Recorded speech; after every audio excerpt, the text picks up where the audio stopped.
Roger, Roger. You're good, readable. Just about stations shipping on each other.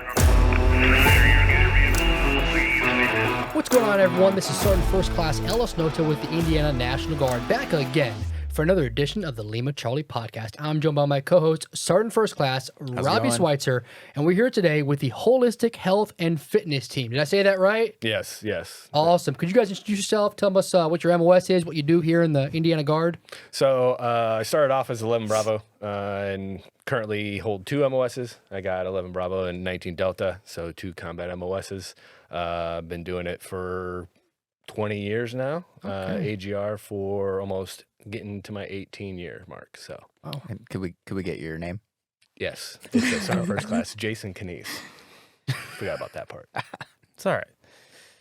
Staff Sergeant Adam Gallick. I am the Holistic Health and Fitness course manager.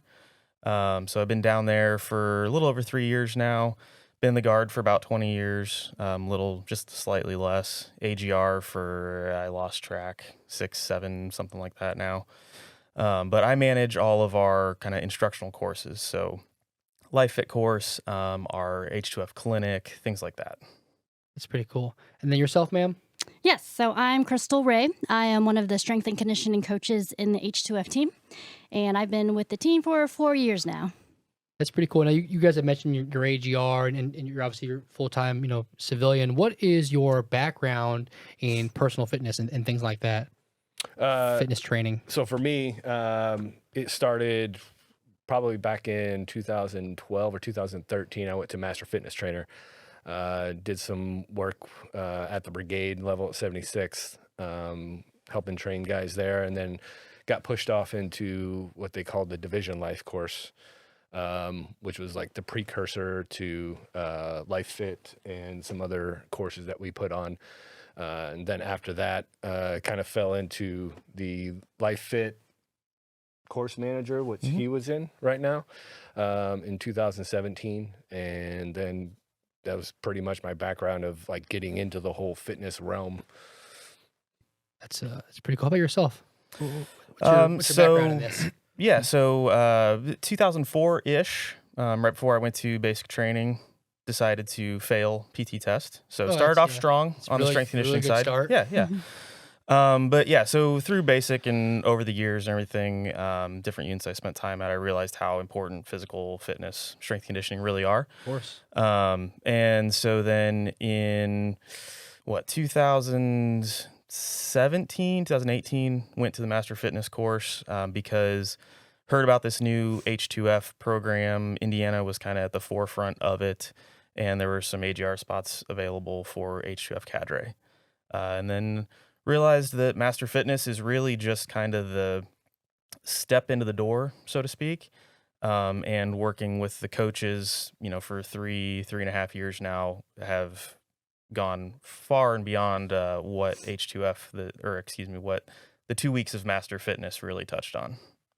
That's pretty cool. And then, ma'am, what is your background in personal training and things like that? Yes, so my background started about 11, 12 years ago, and I went to Wright State University for my bachelor's. I ended up actually graduating in rehabilitation, and from then I started off as a certified personal trainer, getting the certification during college, and then after that I ended up getting my master's right away, and then from there, had a wide range of experience with professional organizations, campus, athletes, and for the most part, ended up in Indianapolis. I then trained an individual that was at my previous job, and she told me about a position that was with the National Guard. And so through her and keeping that relationship, I was able to apply, and now I have been with the team for 4 years since then. That's pretty cool. That's awesome. Mm-hmm. So H2F, can you tell us what it is, what it stands for, what the program entails? It's kind of, at least I know for me, new and mysterious. For us. Yes. We were both talking about it. We're like, we really have no conception of what it We is. have lots of questions, though. Yes. We got some answers. Okay. And I'll make up the rest. Yeah. But no. Perfect. So H2F, Holistic Health and Fitness, kind of sounds mysterious, kind of sounds like crystals and vortices and things like that. Not what it is. I think the most upfront answer I could give is anything that would be available to like a collegiate sports team, professional sports team. That's what the Army wants available to soldiers. Tactical athlete, warrior athlete, terms like that kind of get thrown around. But at the end of the day, what H2F is trying to do and what the Army is trying to do with H2F is provide athlete type services to soldiers. So H2F has 5 main domains, pillars. So you got strength conditioning, sleep wellness, sleep hygiene, mental wellness, spiritual, and then nutritional wellness as well. And then on the active duty side, H2F is aligned at the brigade level. So for active duty units, and we can talk about what Indiana has kind of specifically as well. Right. But what active duty units and what H2F is kind of templated for are strength and conditioning coaches, cognitive behavioral therapists, registered dietitians, nutrition assistants, physical therapists, occupational therapists, athletic trainers. I could go on, but that's kind of the bottom line up front of it. It's very comprehensive. Like there's a lot of elements to it. So like he said, we're trying to get like the collegiate level idea out into the force. That way we can actually improve everyone's health, fitness, and everything. Right. So Instead of just telling them to do more push-ups and run or more. run Right. more. Yeah, Yeah, exactly. Which is the biggest thing we're still trying to fight is, hey, just go run more. So it's not just that. No, I'm sorry. Slightly. We still have to run. Sure. Gotcha. Yeah. Gotcha. How does that? So it seems like there are some differences between the traditional, or what we consider to be traditional military fitness programs, and H2F. Could you go more into detail about that? Yeah, sure. So FM 7-22 is the Holistic Health and Fitness Manual. It used to be the PRT manual, and a lot of people had some issues with PRT. All of those drills still exist. It's in ATP 7-22.02. Your climbing drills, your movement drills, all those kinds of things. Not a terrible program, not well pushed out to the force. Yeah. And so that's when people think of military PT or Army PT, like they're probably thinking of PRT and those different drills, the crouch run with body armor on, or guerrilla drills, or whatever have you. Or the advice that we've always gotten of, hey, do more push-ups, go run more. Yeah. Again, not the best advice. But we also, at least when I started 20 years ago, when you started 20 years ago, Right. there were no coaches available to us. And so that was kind of the best advice your NCOs, your officers had for you was, well, logically, if I need to do this more or faster, just go do more of it. Right.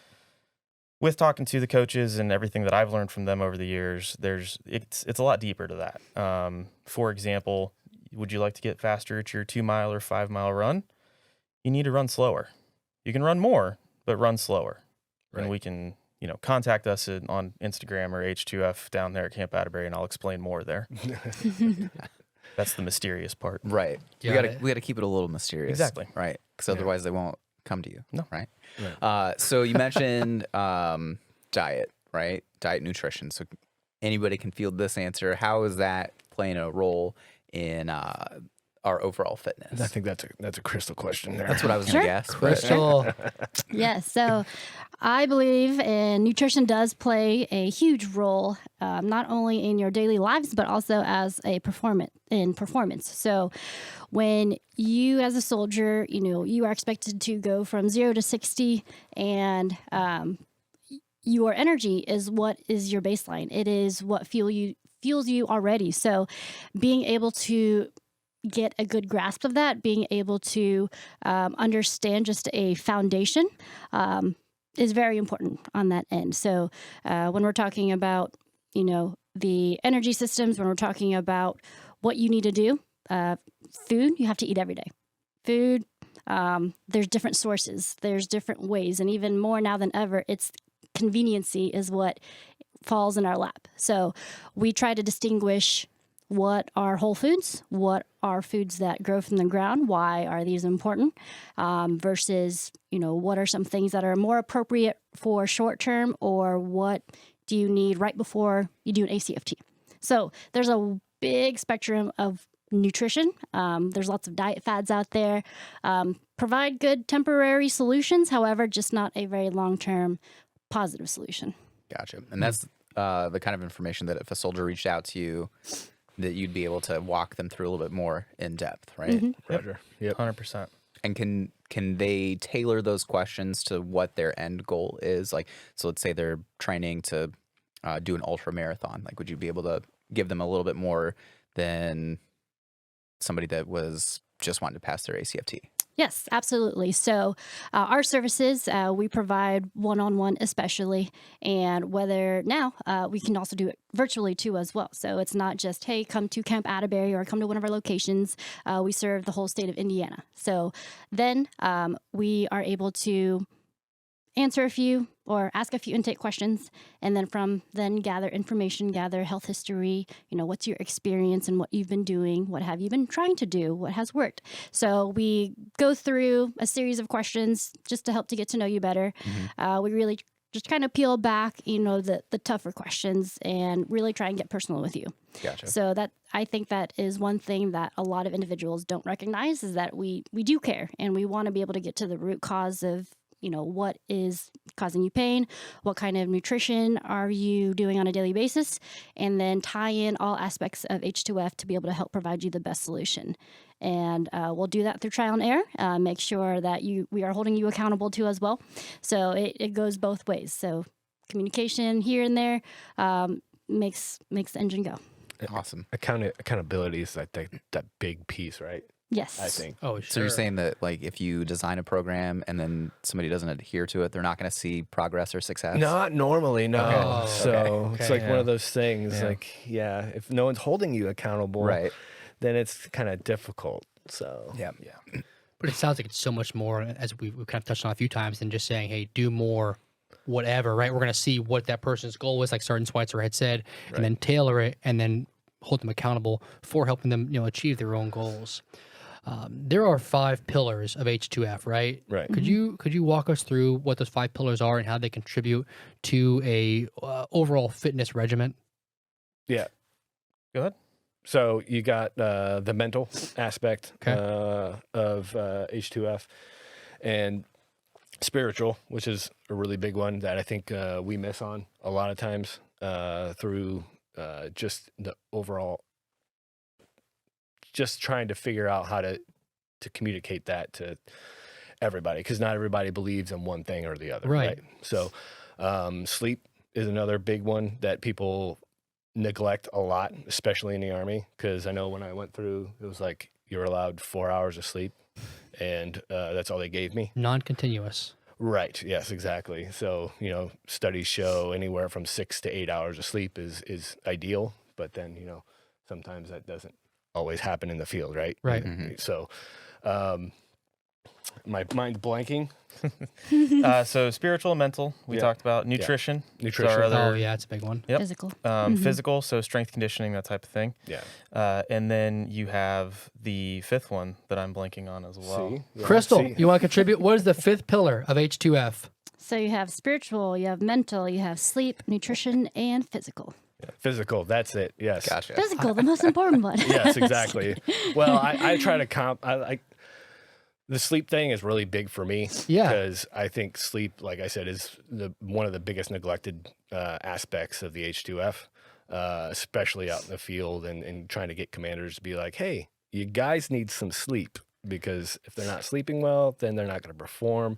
And obviously there's, Met TC, like we always say, right? It all depends, but I think that's one of the ones that for me, since starting this whole journey, that I've had to really drill down and actually get into, like, tracking my sleep and making sure that I'm sleeping well.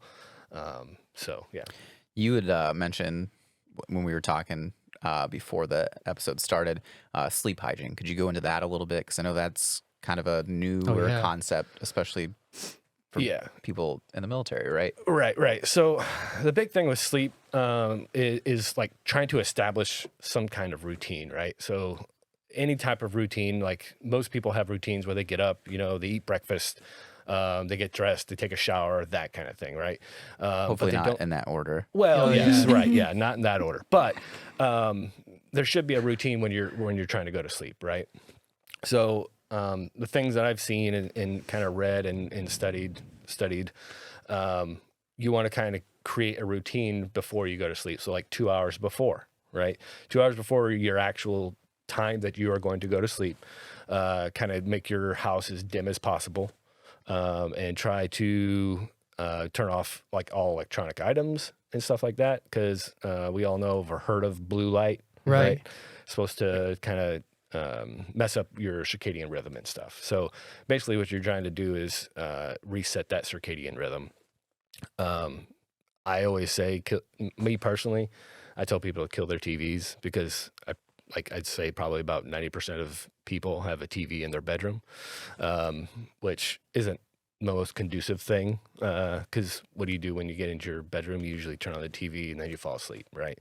So there's other light and other sounds and stuff like that. So, so turning off all electronics, making sure everything's at least dim, blocking out all types of light if you can, like blackout curtains and stuff like that. And then trying to wind down beforehand. So like read a book, don't be on your phone, play on your phone, looking at Instagram, following H2F stuff. What a great plug you had there. Yeah, right. Indiana H2F. I'm practicing, right? So, but that's kind of like, you just want to set that routine up. That's so interesting because obviously so many of us have routines in the morning, but not necessarily Right. in the evening. And turning those electronics off 2 hours prior and doing those things, that's a really interesting perspective you have there. Yeah. So we talked a little bit about the ACFT, right? So Right. what advice do you have as the H2F team that soldiers can take to prepare for the ACFT, taking those principles so that dreaded they ACFT. so that they can do the best that they possibly can on it? Army Regulation 350-1 explicitly states don't make the assessment your base for your training plan. Yeah. So don't train specifically for the test. Okay. But that being said, it's all in how we frame things, right? Like the world and how we see it's all in how we frame stuff. Right. So you can either look at the ACFT as like, oh, it's this thing that I have to do once or twice a year, and it's horrible, and I don't want to do it, and I don't have to run, or whatever your hang up on it is. Or you can look at it and say, the ACFT measures all the different components of fitness, which is a great step up from where the APFT was. So you've got your strength, your anaerobic capacity, aerobic power, all that kind of fun stuff in there, right? The benefit there to the soldier, train however you want. Do something fun. Find something you like. We'll throw in a little extra stuff. So you mentioned ultra marathon runners earlier. If your person is an ultra marathon runner, or if that's what you're down for, then cool. We can train.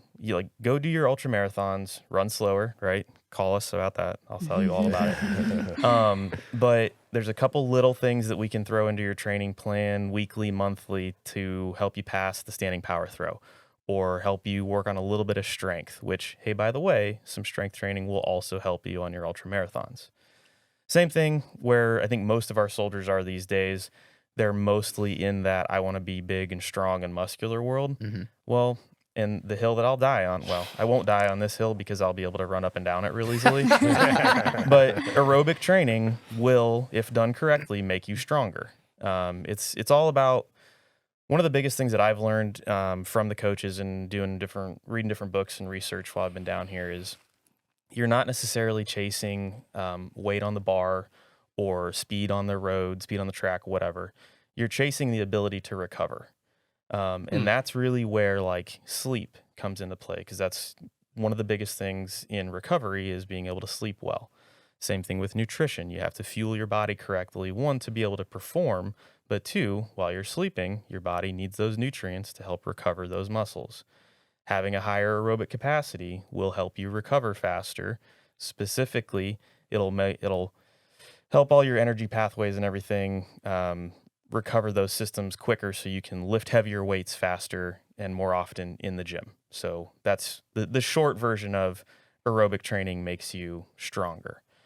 So back to your original question, dreaded ACFT, right? It's not that bad. It really isn't. Frankly speaking, the minimum standards are pretty low.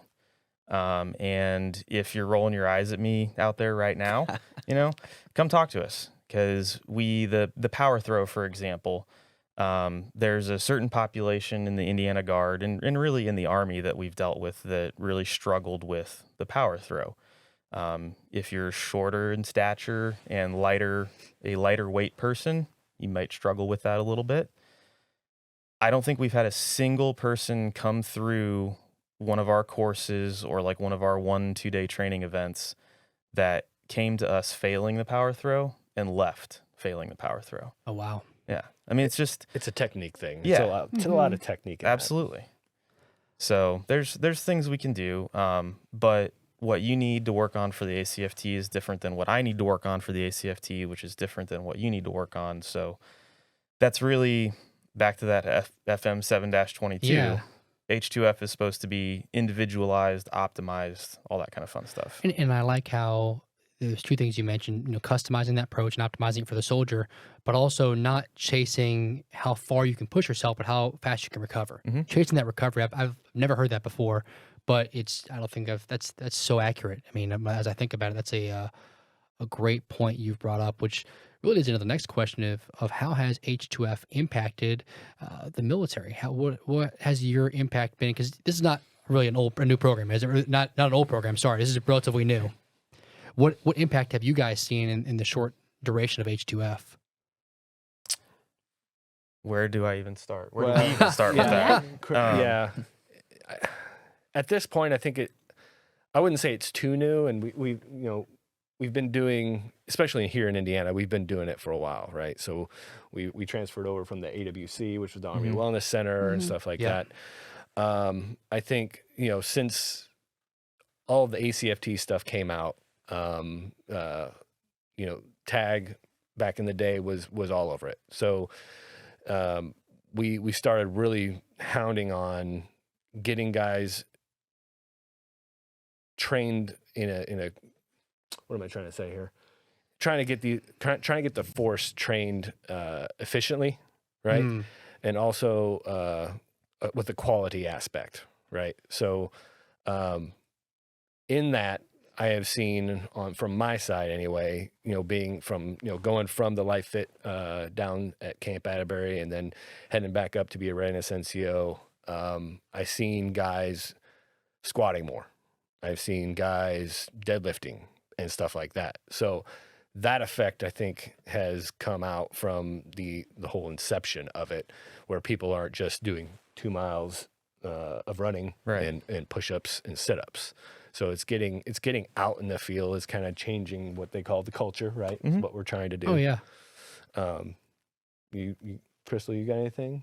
Sure. Besides just some testimonies from from other soldiers in our courses, I would think that we are changing also the impact of the thought process of how to work out and how to look at food and how to think properly, or what's the appropriate way of being able to sleep in the midst of you're away from your home, right? So I think a lot of that comes down to education. Is just educating the force to being able to say, hey, this is what you can do in the midst of it. This is what's in your power. You have control of what you can do. And I think that in itself, even if it's not any type of stats or data, but that in itself is something that they can take away with, and you can just automatically see light bulbs click right away. So, and also not just through the force, but also in their personal lives. We all, I don't say we all, but majority, have families. We are caretakers to a certain extent. And I think just being able to provide a purpose for themselves outside of not just the force, but what they do at home, and giving them a better why or a sense of themselves and the confidence to implement that. That's awesome. So you briefly mentioned testimonials. Do you have any testimonials or success stories that you feel comfortable sharing through the course of the implementation of H2F? Yeah. So a couple that come to mind, well, 2 guys that come to mind, I won't mention their names. One of the programs that we run that H2F's run for a while, you started off with it, Life Fit.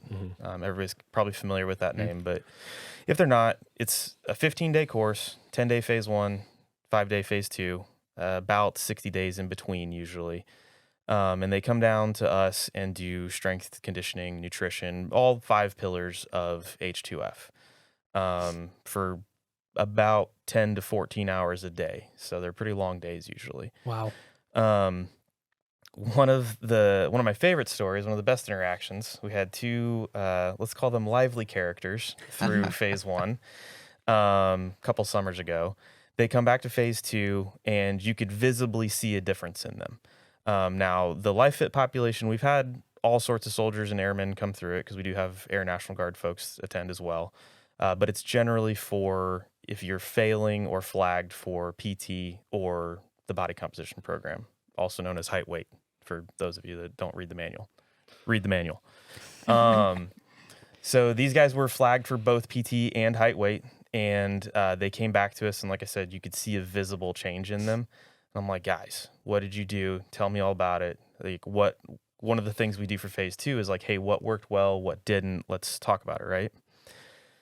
And they kind of get sheepish with me, and they're like, well, we didn't actually work out at all. I'm like, okay, what did you do? Well, we just kind of changed. I meal prepped a couple times a week, and I shopped the outside of the supermarket, which is where most of like the fresh stuff is. And the way they were talking to me was like I was gonna be mad at them because they weren't in the gym and lifting or doing bro lifts or whatever, right? And I high five both of them, like, guys, they lost a combined, was it 63 pounds? Oh, wow. Mm-hmm. Yeah, 2 guys lost a combined 63 pounds in about 60 days from phase 1 to phase 2, all just by changing the way they ate. So that nutrition piece really can have a huge impact. Yeah, absolutely. I usually do a little. You guys don't have a whiteboard in here. I wish you did. I'd draw it right now. But He loves his whiteboards. I do. I do like Maslow's hierarchy of needs type thing, and nutrition is the bottom of it. Well, nutrition and discipline. Right, yeah. Because you can be doing all the right running, all the right lifting, all the right everything. If you're not fueling your body correctly, you're not gonna. You'll make some progress. You're not gonna make as much progress as you could. And by bottom, you mean like the beginning of the foundation, right? Not necessarily like the least important. Base of the pyramid. Yep. Arguably most important. We need that 'cause the whiteboard. pyramid's described See? bottom to the top. So Well, there's another thing that I always told Life Fit when I was running it is like if you had the means, and I can't remember where I heard it from, but if you had the means to buy like this fancy supercar that's got 1,200 horsepower and stuff like that, and it runs on race fuel, are you going to put E85 in it or some other fuel that it's not supposed to run on? right. It's probably going to run like crap. So it's the same thing with your body.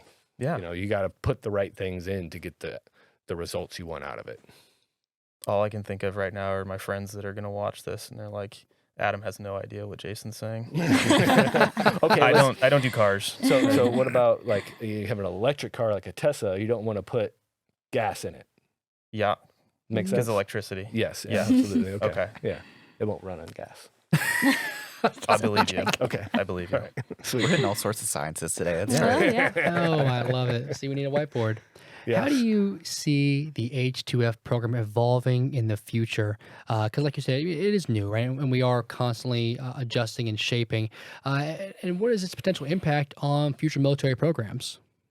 The evolving question, I think it'll be ever evolving. Because as anyone knows, when people start to research things and they get out there and they have scientists running numbers and hooking up electrodes to people and all that stuff, usually it doesn't change drastically, but it does change a little bit. And I think the H2F, in my mind, from what I can see, is kind of running along the same scientific type of development, right? So I think it's going to eventually evolve, hopefully, into, everyone has like an active duty, everyone has some type of H2F entity that's attached to them in the units and stuff. Hopefully, maybe. But you got anything to add? Yeah, I mean, so right now, all 54 states, territories are funded a project officer for H2F because the manual, and you kind of mentioned earlier, H2F is new, but it's not. And that's a good way of putting it because, like, for example, we started the H2F pilot program back in, 16, 17? Right, yeah. Indiana was the only state, only National Guard or reserve component to get an H2F pilot. Everything else was active duty. Yeah. And so that's kind of where we're at now, or how we're as far along as we are now. And so I think one of the big things with H2F, like you said, there is a lot of civilian involvement, strength coaches, registered dietitians, ATs, PTs, all those kinds of fun folks. And so hopefully it does continue to evolve with the latest trends and all that. But the manual pretty much says, hey, Reserve and National Guard folks, you're going to have to figure out H2F for yourself. And so that's what all those project officers are doing across the country right now. Yeah. We have regular meetings on teams and say, hey, what's Michigan doing? What's Illinois doing? All that kind of fun stuff. Personally, I think you're going to have to kind of decentralize H2F a little bit. So right now we have the battalion initiative. So each of the coaches is assigned about 2 battalions. You've got 81st Troop Command and 638th? 638th, and then I'm also in with 219th Brigade. Down at JCA? Correct. Yes. Yeah, so each of the coaches around the state, we've got 5 down at Atterbury, 2 that kind of bounce between Lawrence and Lawrence and Stout Field, and then 2 up at South Bend. So they've each got a couple battalions that they're working with more directly, trying to build that relationship and kind of decentralize that a little bit. So I think that's kind of to me, that's the long-term trajectory there. Gotcha. And it seems like, and correct me if I'm wrong, but not to talk poorly about LifeFit or any previous predecessors, but it seems like LifeFit was almost reactive, whereas this program is more trying to optimize the force before they even know they need it, right? I mean, even if someone's not failing their ACFT, they can still come to you and say, hey, I want to do better. So you're identifying those issues maybe before they're even issues. Right. Mm-hmm. Yeah. And you've dealt with it before me. I've been dealing with it for 3 or 4 years now. You just got a phone call yesterday that was like, hey, you're the LifeFit guy now, right? Yeah. It's like, yeah, we're the LifeFit guys. Yeah. But we also work with the RSDs. We work with the battalions. Yeah. We do the 2-day H2F clinics that are more. The 2-day H2F clinic, for example, we're doing those every month. Some of them are scheduled for weekends for traditional soldiers, so they can split train a little bit easier. Some of them are scheduled for during the week, so a soldier can kind of figure out what works best in their schedule.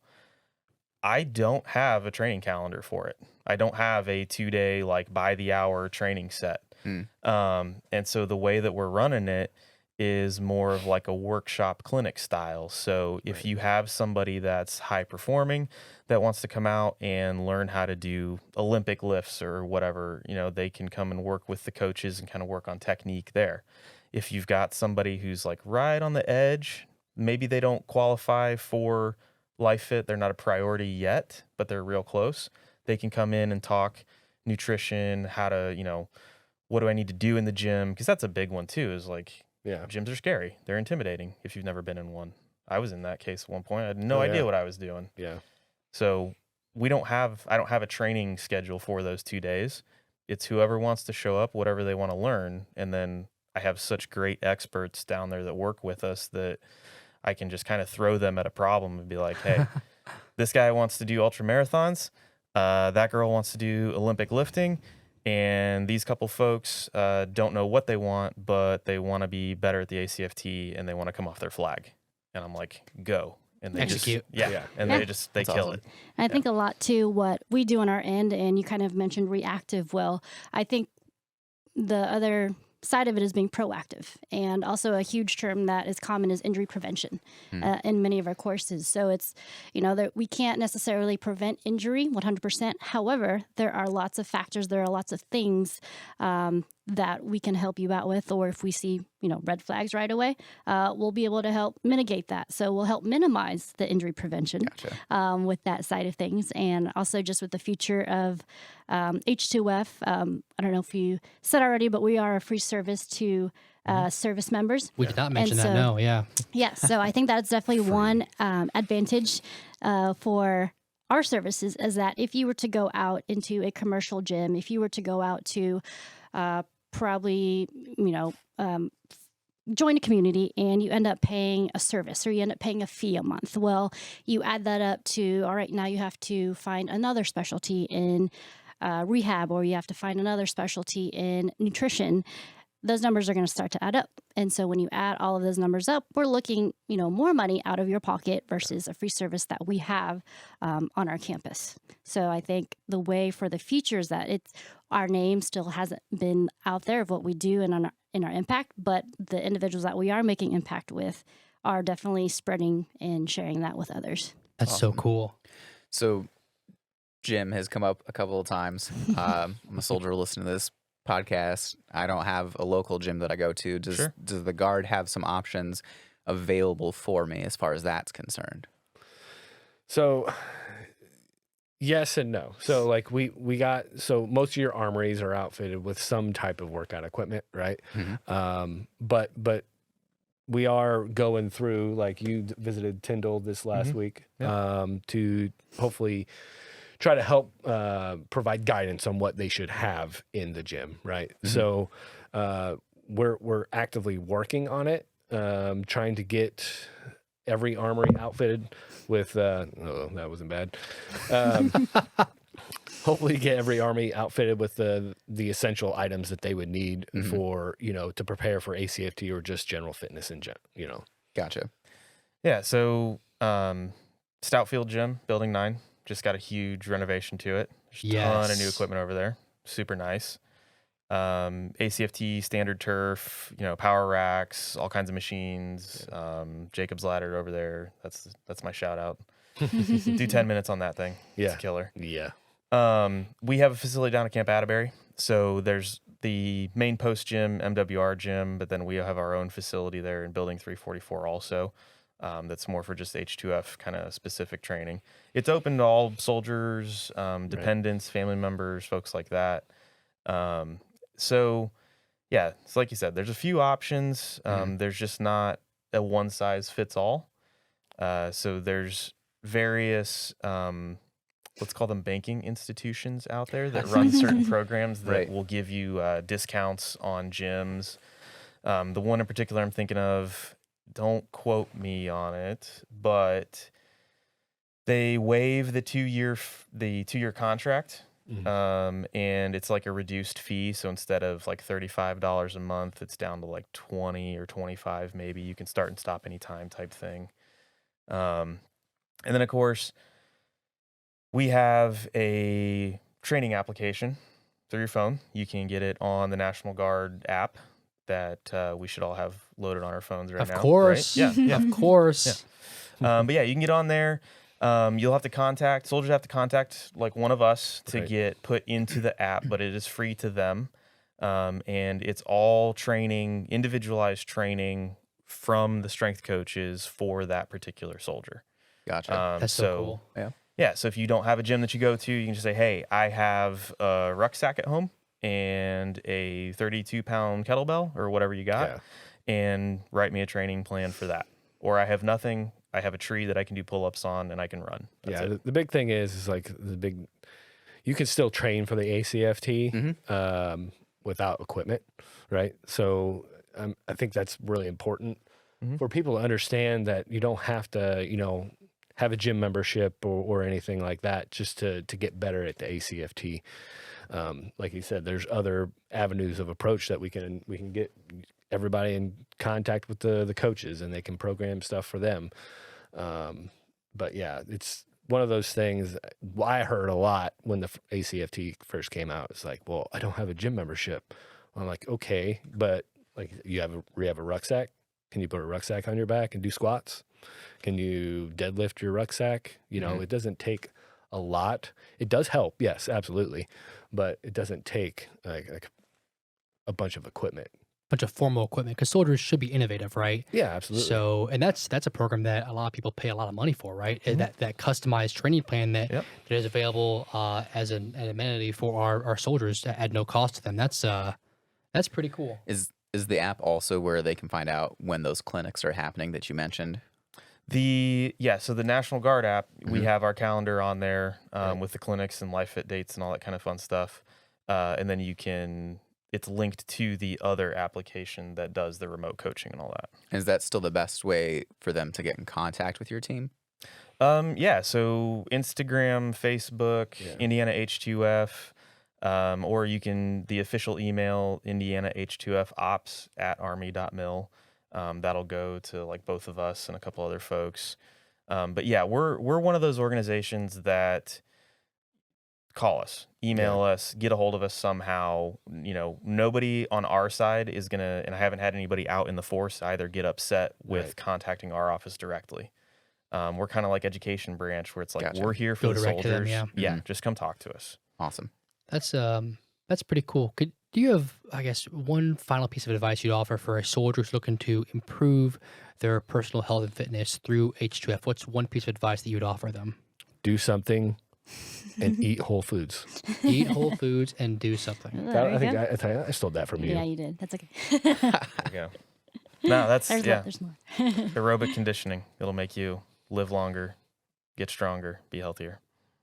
I know he stole yours, but do you have another piece of advice you'd offer for a soldier looking to improve their health and fitness through H2F? Yes. You're a lot stronger than you think you are. Oh, yeah. Yeah. I hope anyone that's been through basic training knows that, right? You push yourself to the limits and beyond that. Mm-hmm. Some people listening to this podcast are not actually members of the military yet. Is there one piece of advice you'd offer for someone who's thinking about joining the military? Looking back, you'd give them now with your years of experience. So So is there one piece of advice you'd offer someone who's thinking about joining the military? one piece of advice. Fitness related or just general? In general. General. In general, yeah. In general, be open-minded. Open-minded. Yeah. Come into it knowing that you don't know anything, and that you're going to learn a lot of stuff and it's going to be fed by fire hose, right? Interesting. Without the military, I don't know where I'd be. You know what I mean? I was a You'd be in manager. a van down by the river. I would be in the van down by the river Yeah. or on my motorcycle out in the middle of nowhere. But anyway, Yeah. but really, I was a manager at Pier 1, right, when I joined the Army. So I joined active duty first. And I went into it as, okay, I have nothing else to do. I didn't really have a plan, right, for my life. And so I just kind of fell into it. Me and my buddy joined the buddy system and we went through basic training together, went to our first duty station, and then fell in love with it in sort of a way because of the structure and stuff. But that was a long-winded answer, sorry. No, but that's an honest answer, and No, that's really cool. Yeah. This is the advice that I didn't take over the years. So please take this advice. Invest. Oh, yes. Invest in money. Oh, that's a Invest in your body, strength and conditioning, nutrition wise. Invest in your education. You know, I feel like that old guy now that I didn't listen to 19 plus years ago, but it goes by in a flash. oh yeah. I never intended in making it a career. I joined mostly because I wanted an adventure and for the college money. And then 20 years later, here I am looking at retirement in a few years, several years. But I wish I would have paid more attention to TSP and investments. I wish it's big now. education went well for me, but I could have done things a little bit better. I get upset with the physical monster that I could have been if I had H2F and strength and conditioning things when I Right. was 19. Yeah. So invest in your body. Yeah. It's a lot easier to recondition somebody who was once fast, strong, had a lot of muscle tone, all that kind of fun stuff, than it is to take somebody who's in their late 30s, 40s, and never really was in good shape. Right. It's a lot easier to recondition than it is to do it later in life. Yeah, So, absolutely. Invest. That last part was a personal attack at me, I felt like. Crystal, you have no prior time in the military, right? You've never been. No prior service. But I'm sure you have a unique perspective with your role. So what is a piece of advice you'd offer for someone who's thinking about joining the military with what you know and your experience here in the National Guard? Yes. So, I mean, one piece of advice is that you're still a person. You're still an individual. And I think with that comes down to just, having the confidence in yourself. Whatever you do in life, in or and out of military, do it with all you have. I love that. That's awesome. What a great answer. Yes. Well, thank you guys so much for coming on Absolutely. the Lima Charlie podcast. We definitely appreciate you sharing your knowledge about H2F, about Life Fit, and showing everyone how much our state has invested in this, because this is obviously an investment and it's not going away. Right, yeah. The National Guard is and the Army is very serious about making this a long-term thing. So thank you so much for coming on today. Yeah, no We problem. would definitely Thank you. encourage listeners to reach out to Oh, you yeah. all. Oh, I'm sure you're absolutely. okay with us encouraging them. yeah. Oh, to do yeah, that. absolutely. What's the best way? One more time for everyone. The best way to reach your team. My phone extension is 64310. It rings to my cell phone. My wife's going to kill me now. But Indiana H2F Ops Yeah. at army.mil. Or we're on Instagram, Indiana H2F, Facebook, Indiana H2F, any one of those. National Guard app. National Guard National app. Didn't even bring up the Yeah. app. Oh my goodness. Brought it up 10 times earlier, but Instagram, right? DM things. Yeah, Indiana right? H2. Yes, I'm that's old. a direct I don't know message. what that means. Yep. no We'll Twitter. have your son explain it to you here. In a Yeah, minute. thank you. He's out there right Yeah. now waiting on me. No, that's awesome. But thank you guys so much for coming on the Lima Charlie podcast. Lima Charlie out. The station's stepping on each other. Roger, you're good.